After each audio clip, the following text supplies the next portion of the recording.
Sorotan berikutnya, saudara, tabrakan beruntun melibatkan 3 mobil di jalur Pantura, Situbondo, Jawa Timur. Sejumlah penumpang mengalami luka serius.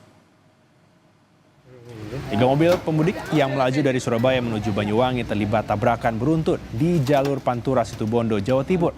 Diduga kecelakaan terjadi karena salah satu mobil mengalami pecah ban saat menyalip, sehingga membentur kendaraan lainnya. Sejumlah penumpang mengalami luka-luka akibat kecelakaan ini dan langsung dievakuasi ke Puskesmas Wonorejo untuk mendapatkan perawatan.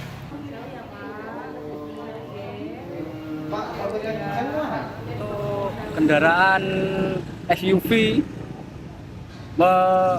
mendahului kendaraan SUV yang satunya.